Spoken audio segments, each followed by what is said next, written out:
Hey, salut la gang, c'est JP pour l'école du jeu et bienvenue dans ce 22e épisode de la série Il ne doit en rester qu'un. J'espère que vous êtes bien installés, j'espère que votre café est prêt, qu'il est bien chaud et qu'il est assaisonné à votre goût parce que on s'enligne pour un épisode particulièrement intéressant. L'école du jeu, en partenariat avec la boutique L'Imaginaire, au-delà de vos attentes.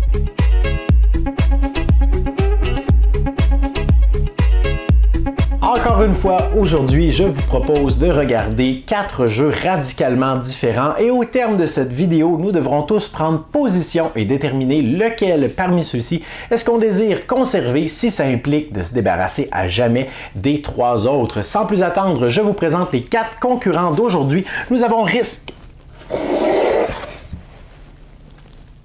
Qui a mis ça là?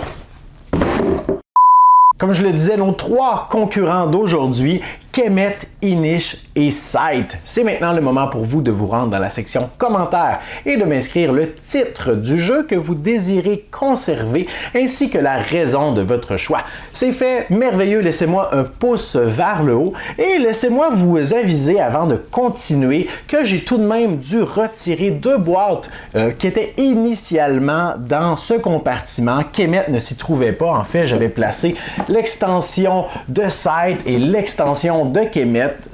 La boîte du jeu de base de Kemet était placée dans un autre compartiment, mais puisqu'on ne prend pas en considération les extensions, j'ai décidé de ramener Kemet pour pouvoir justement comparer 3 styles de jeu un peu semblables qui proposent majoritairement du contrôle de territoire. Mais maintenant, passons à la présentation en survol rapide de chacun de ces jeux et on commence, tiens, pourquoi pas, par Scythe juste ici, qui est un jeu pour 1 à 5 joueurs, un jeu de sélection d'actions. Tous les joueurs vont avoir un plateau individuel qui va représenter leur nation et à leur tour, ils vont déplacer un pion sur ce plateau pour activer l'une des 4 sections. On ne peut jamais activer la même section 2 tours d'affilée et la section qu'on décide d'activer va nous faire état du pouvoir ou de l'action qu'on pourra effectuer à notre tour. Il y a toujours une section du haut et une section du bas et en cours de partie, on pourra améliorer notre plateau,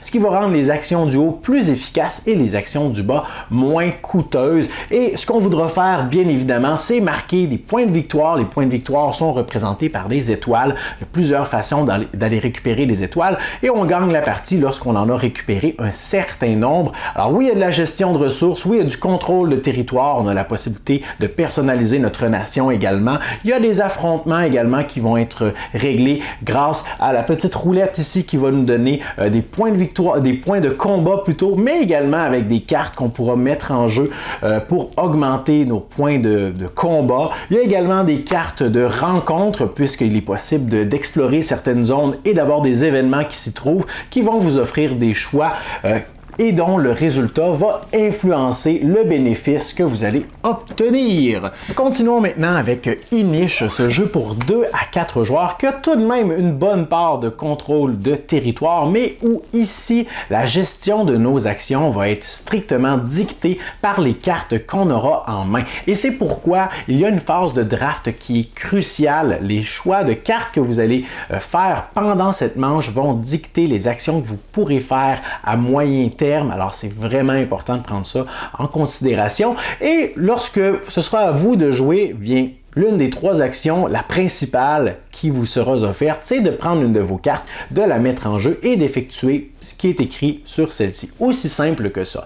Et vous allez devoir continuer à jouer jusqu'à ce que vous essayiez d'atteindre l'une des 3 conditions de fin de partie. Mais attention, vous n'allez pas automatiquement remporter la partie dès que vous allez avoir atteint l'une de ces conditions. Vous devrez tout de même maintenir l'état de cette condition jusqu'à la fin de la manche. Alors, dès que vous atteignez l'une des conditions, vous pouvez être certain que tous les joueurs vont tout faire, ce qui est en leur pouvoir pour vous l'arracher, pour ne pas mettre un terme à la partie. Et finalement, on termine avec Kemet, ce jeu pour 2 à 5 joueurs, encore une fois avec un aspect de contrôle de territoire où on est retrouvé plongé dans une thématique de l'Égypte ancienne, où vous aurez un plateau de jeu individuel devant vous, ainsi qu'un paquet de cartes que vous aurez en main qui seront principalement utilisées lors de la résolution des combats. Et à votre tour, ce que vous allez faire, c'est que vous allez placer l'une de vos petites pastilles d'activation sur l'une des cases de votre pyramide et ça vous dictera l'action que vous pourrez effectuer, que ce soit par exemple de recruter de nouvelles unités, d'améliorer l'une de vos pyramides,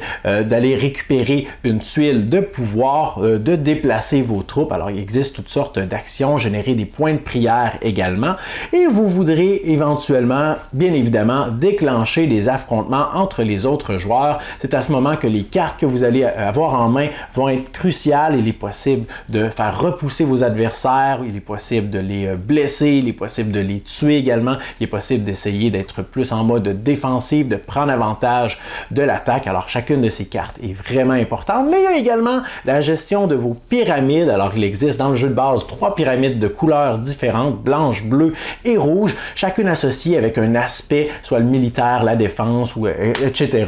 Et à votre tour, vous pourrez effectuer l'une des actions, c'est d'améliorer la puissance d'une de vos pyramides, ce qui va vous donner accès à des tuiles associées à la couleur de la pyramide plus puissantes. Ces tuiles peuvent vous donner des pouvoirs passifs ou vous donner accès à de nouvelles unités hyper puissantes qui pourraient vous aider à aller gagner plus de combats ou occuper plus de territoire, parce que l'objectif du jeu est de récupérer un certain nombre de points de victoire. Il y a des points de victoire permanents qu'on peut récupérer, ainsi que des points de victoire temporaire. Lorsque vous avez atteint un certain nombre de points de victoire, eh bien, vous remportez la partie. Alors voilà pour ce qui est de la présentation rapide de chacun de ces jeux. Tous des jeux qui ont des bons côtés, des mauvais côtés, mais s'il ne devait en rester qu'un pour moi, si je ne devais en choisir qu'un parmi ceux-ci, j'irais avec Kemet. Kemet, pour moi, est vraiment le meilleur jeu parmi ces trois-ci. Laissez-moi seulement faire une petite parenthèse. Je ne suis pas du même avis que Vince concernant Scythe. C'est un jeu que j'apprécie. Je ne l'aime pas à la folie, mais je l'apprécie. Inish, que j'aime beaucoup également, que je trouve très original et rafraîchissant.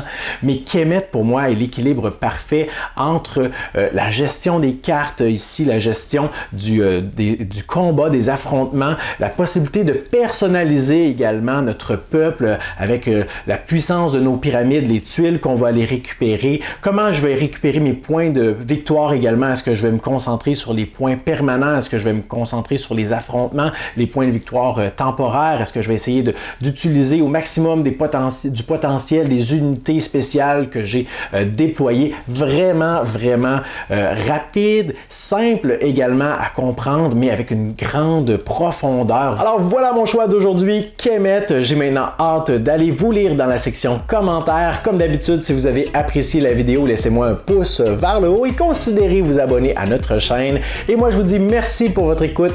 À la prochaine.